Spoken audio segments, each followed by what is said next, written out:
Саламатсыңарбы урматтуу жарандар. Бүгүн өзүңөр көрүп тургандай биз өзгөчө локацияда маек курууну чечтик. Биз бүгүн турак жай, ынтымак турак жай комплекс боюнча сөз кылабыз. Кандай курулуш иштери жүрүп жатат, курулуш иштеринин сапатына кандай көңүл бурулуп жатат, ошол боюнча сүйлөшөбүз. Бүгүн биздин коногубуз ушул объекттин прорабы Эмир Турдубеков. Эмир мырза, сизге чоң рахмат убактыңызды бөлүп бизге келип бергениңиз үчүн. Анан менин биринчи эле суроом ушул объект боюнча жалпы маалымат бере кетсеңиз. Ушул объекттин аты ынтымак конушу болуп аталат. Мамлекеттик ипотекалык компания салып атат. Бул жердин көлөмү 28 гектар түзөт. Баш аягы 18 этаждан 48 блок болот. 18-24 этаж болот. Көбүнчөсү 18 этаждар. Биринчи этажы бул коммерциялык помещениялар. Бул элдерге керектүү жанакы магазиндер болот, парикмахерский, кийим саткан магазиндер болот. Минус 2 уровень бар. Бул парковочный месталар. Азыр шаарда көйгөй бая парковка маселеси көйгөй аябай жаратат го. Ошондуктан биякта болсо адамдар, жашаган адамдар парковкасы астында 2 уровень болот.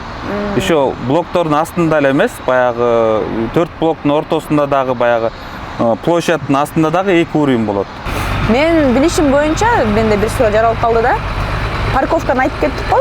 Ар бир батирге, ар бир үй бүлөгө парковка каралган болуш керек да. Мисалы 8000 батир болсо 8000 парковка ушундай каралды беле. Ошол объекттин өзгөчөлүгү ошол болуш керек деп ойлойм да. Ооба, негизи бул бизде азыр блоктордун, мисалы башка имараттарды карасак, блоктун астынан эле 2 уровень же 1 уровень эле парковка болот го. А бул өзгөчөлүгү бул блоктун астынан 2 уровень түшкөн. Анан өзүнчө дагы бул блоктордун ортосунан дагы котлован казылып, бул жерге да 2 уровень түшөт да. Ошондо бул ар бир негизи мамлекет тарабынан 1/1 деп парковочный место берилсин деп талап коюлуп атпайбы? Ошого чукул болот да, ошого чейин барат. Общий ошо бир 2 подъездден турат. 2 подъезддин ичинде 5 квартира, бул трехкомнатный, двухкомнатный, однокомнатный. Бул негизи типовой эмес, мындай улучшенный премиум класстагы квартиралар болот.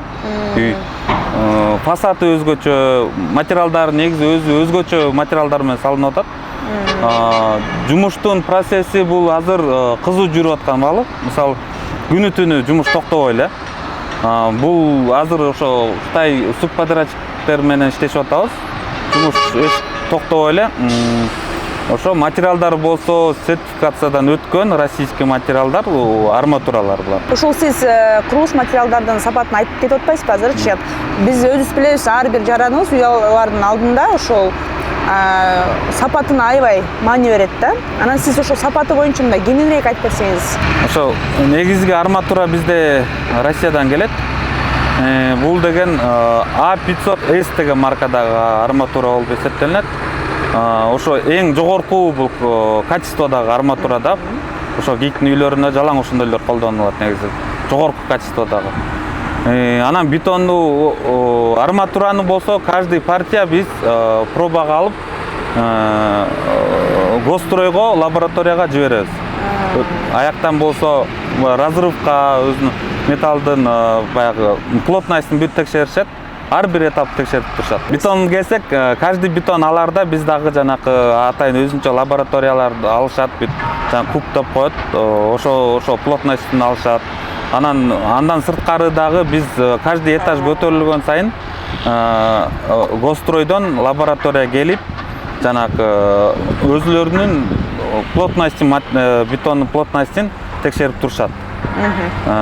Бул грунт башталганда, мисалы баштала электе, мына бул азыр 7 блок салынып атат, биринчи этап. Анан биякта уже кийинкилер уже котловандар казылып, ошо подбетонка алынып, бетонный плиталар да уже коюлуп баштады биякта. Кызуу иш жүрүп атат.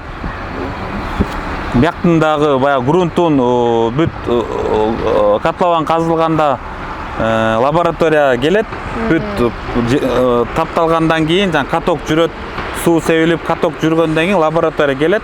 Мунун дагы лаборатория бул грунттун плотностун текшерет. плотности сапатка туура келсе, анан бизге уруксат берет подбетонка алганга. Анан ошондо иш башталат. Ушу биринчи этапта 7 блок куруп жатат деп атпайсызбы? Биринчи этапта 7 блок, Кудай буйрса ушул жылдын аягына чейин деп үмүт кылып атабыз. Азыр ошо күнү түнү иш жүрүп атат, кызуу жүрүп атат. Кудай буйрса эртерээк жарандарыбызга бүтүрүп бергенге аракет кылабыз. Ушу азыркы учурда объектте иш убактысы кандай болуп атат? Күнү түнү иштеп атасыздарбы же? Азыр негизи күнү түнү деп койсок болот да. Негизи бул азыр биздин рабочийлар таңкы 6да баштайт. Азыр күн ысыбадыбы?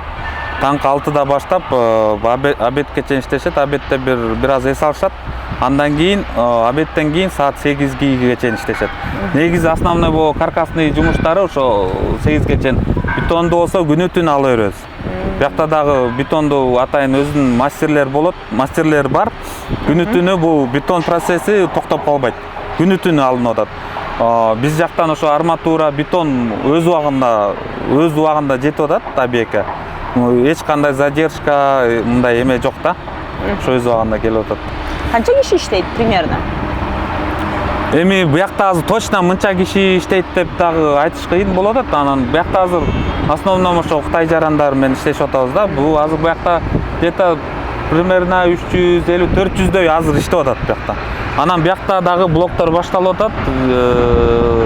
Буяка дагы бир общий количествода бир 1000ге чукулдап калышат да. Бир жакын арада. Азыр да келип атат адамдар. Ошо срок боюнча айтсак, бул срок боюнча, график боюнча жакшы эле алдыда бартабыз, артта калбай элебиз эч качан. Алдыга эле ошо жүрүп бартабыз. Келечекте жашоочулардын саны көбөйөт экен. Бул жерде ошол биздин жарандарыбызга социалдык объекттер каралганбы? Албетте каралган. Бул объему боюнча кичи райондор менен тете да. Аны каралган өзүнүн мектеби болот, өзүнүн балак бакчасы болот. Буякта мындай өзүнчө микрорайон болгондон кийин адамдарга ылайыктуу баягы социальный объектилер болот обязательно. Албетте. Эмир мырза, сизге чоң рахмат.